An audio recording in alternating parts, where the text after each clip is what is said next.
Hello and welcome back to Women's Football Talk, and welcome back to our World Cup players to watch as we go through all the groups and I show you a player who you should be looking out for this World Cup.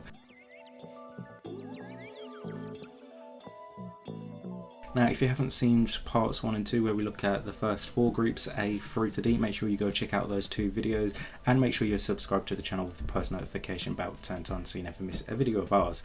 So today we are going through Group E and Group F in this video, and then on the last video we'll be looking at the final 2 groups. So let's jump straight into it, and we'll start off with the Netherlands in Group E. Now obviously everyone knows the likes of Lieke Martens, Daniela van der Donk, Dominique Janssen. There is so many players in this Netherlands team that are a good pick, but for me it is goalkeeper Daphne van Domsela, who had a fantastic come out European Championships last summer, coming in for Sarri van Veenendaal, who was injured, only had 1 cap prior to that European Championships tournament, and then has gone on to do absolutely fantastic things.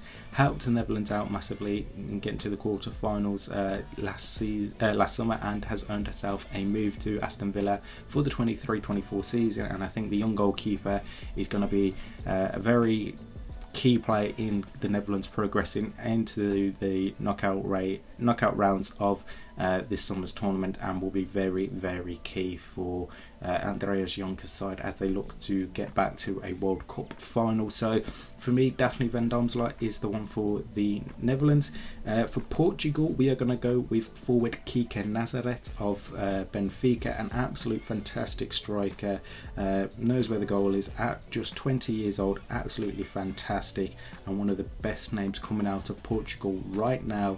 And all eyes need to be on her, because yes, you've got Diana Silva, Ana Borges, Tatiana Pinto as well in the rest of this team, but the way Kike Nazareth can find a goal will be very key in giving Portugal any hope of potentially making it through to the knockout stages.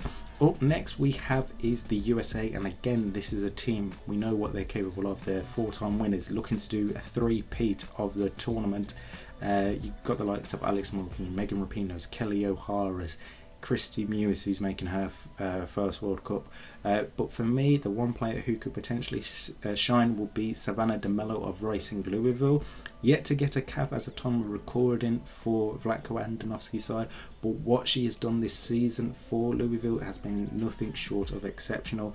Getting goals, getting the assists, absolutely being the key player for Racing Louisville this season, has been proven time and time again why she's been deserving of this call-up and deserving of going to a World Cup.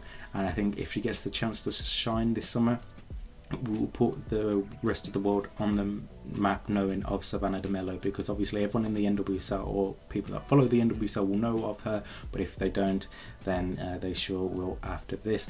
And finally, with Vietnam, again this is a side not many people really know about because of Vietnamese football not being shown, but the key player for them is Huynh Nguyen, apologies on pronunciation. 31-year-old forward is the top scorer in the history of Vietnamese women's football, 67 goals. Again, not a lot is really expected of Vietnam, but if they were to get a goal, you know it would likely come through her. To Group F now, again this is a talent pool of a squad, with France under their first competition under Hervé Renard, and again a lot of players can be key for them going forward, but I think one player I'm very excited to see how she does is Kenza Darley. Fantastic season for Aston Villa in her debut season for Carla Ward's side.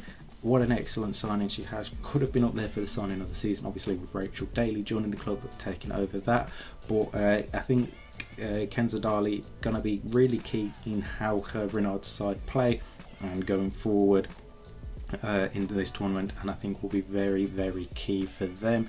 Next up we have is Brazil, and for me you can't look past defender Rafael Souza. Obviously been fantastic at Arsenal this past season. Obviously it's announced that she has will be leaving Arsenal when her contract comes to an end, and yeah, absolute solid rock at the back. Will be very tough to break down in that defence, and you can't look past her being the key player there. On to Jamaica now, and one player you can look at nowhere else is Khadija Bunishaw. the Manchester City forward, again, knows how to score the goals, knows how to put the ball in the back of the net, absolutely prolific goal scorer, and will be again for Jamaica this summer. And yeah, wouldn't surprise me if she ends up with a couple of goals, and could potentially cause an upset if France or Brazil aren't up to their top pars, and potentially see them into the knockout stages. And finally, with Panama, again a lesser known nation to a lot of European viewers of women's football, or because of them being such a small nation. But my one player to watch out for is Riley Tanner, the forward, who plays for the Washington Spirit in the NWSL. Very talented player.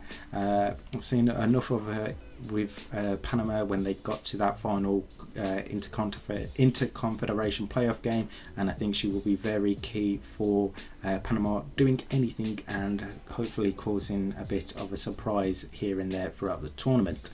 So that is groups E and F looked at. We'll be back tomorrow with our final two groups to look at as we conclude our players to watch at this summer's tournament. Make sure you like and subscribe and turn on the post notification bell so you never miss a video of ours, and that you are following us on Twitter and Instagram for all the latest news and stories from around the world of women's football.